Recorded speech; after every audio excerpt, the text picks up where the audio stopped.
Hi guys, in today's video we're going to be reviewing the Harder and Steenback Infinity CR Plus 0.2mm airbrush.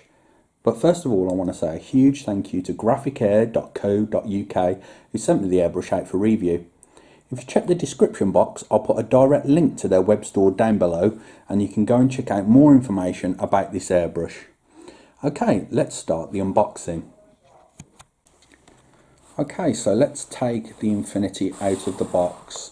So the first thing we've got is a little leaflet showing us in cleaning instructions for the Infinity CR Plus, and it's going over a few things to do and a few things not to do whilst cleaning your airbrush, which is nice if you're new to airbrushing.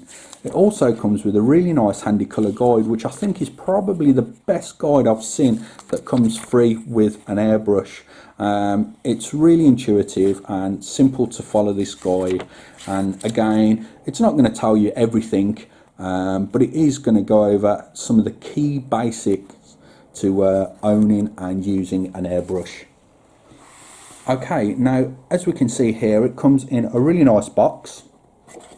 And we have two hinges, which if we slide them like so, this will open up the clasp, and then we can see the absolutely beautiful Infinity CR Plus. Now, when it comes to airbrushes, they look similar to a certain degree, but I think we can all agree that this Infinity CR Plus is probably the most beautiful looking airbrush on the market today, with its triple chrome plating and its red handle at the back and some of the gold accents. It really is, I think, a beauty, and you wouldn't be miffed if you saw it hanging in an art gallery somewhere. It really is that beautiful to look at. Okay, so let's talk about some of the key features of this airbrush. So we'll start off with the fact that this is a 0.2mm needle nozzle set, and you can get this airbrush in a variety of different needle nozzle sets. You can get it in a 0.4mm needle nozzle set, a 0.15, or this one, which is the 0.2, which I think is a happy medium between all of the three variants. It also comes in a 2-in-1 set, which is fantastic if it's your first airbrush and you want to do a multitude of tasks. So the 2-in-1 set comes with a 0.4 and a 0.15 for a little extra money, and you've got all bases covered if that's what you're after. Now, some of the key features of this airbrush is it has a paint limiting system on the back of the handle, and if I just engage it by pressing this button here, you'll hear a little click, and I can dial it in and dial it out and change the travel on the trigger. And then if I pull the gold back, you'll hear it disengage and our trigger is free and moves like so. It comes with a nice snug fitting metal lid, as you can see.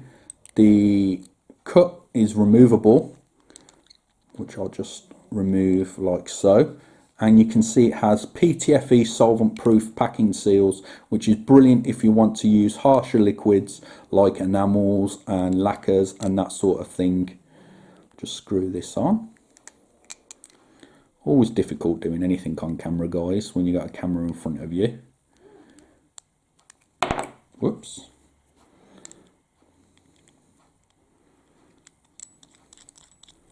There we go. Making a simple task look hard there, guys. As I mentioned a moment ago, it's triple chrome plated, and if you're allergic to anything like nickel and that sort of thing, you won't have that problem with this airbrush, because as I say, it's triple chrome plated, so it should be nice and comfortable to use for long periods of time. It's really well balanced in the hand as well.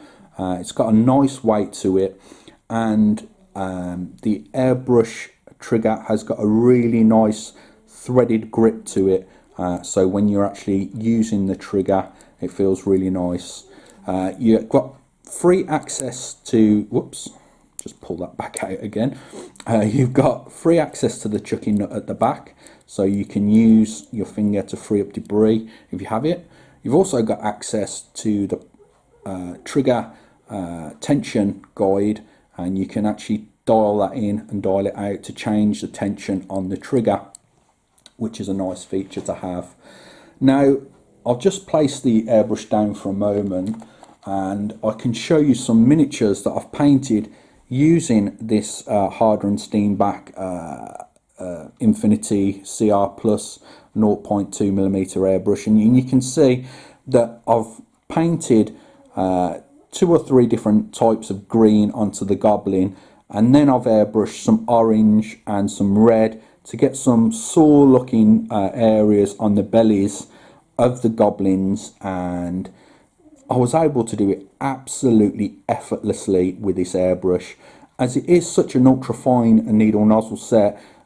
Getting down object source lighting effects, so OSL effects, are nice and simple with this airbrush.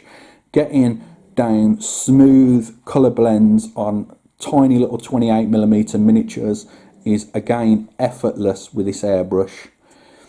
Things to note with this airbrush is, guys, it has a very small delicate needle, and you have to be ultra careful with these needles, guys, as they can bend very easily because they are so fine.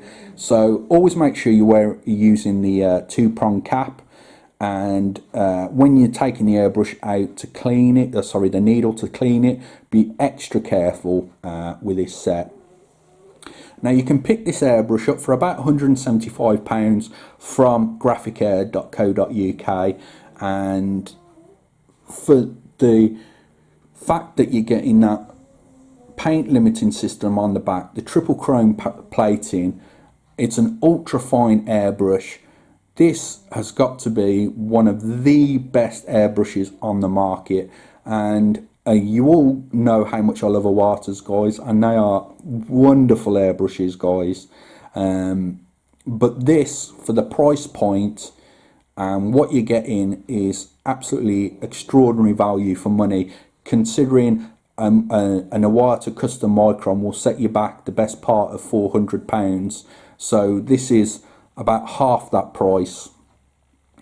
So yeah, absolutely love this airbrush. I love looking at it just as much as I love spraying it, to be honest. But anyway, guys, let me know what you think of the Harder and Steenbeck Infinity CR Plus in the comments field down below. Also, if you own this airbrush, guys, let others know what you think of it. I'm always looking for honest opinions in the comments field down below, and let others know what you think of the airbrush. Thank you very much for watching this video. I want to thank graphicair.co.uk once again for sending me this airbrush out for review, and thank you very much for watching, and I'll catch you in the next video.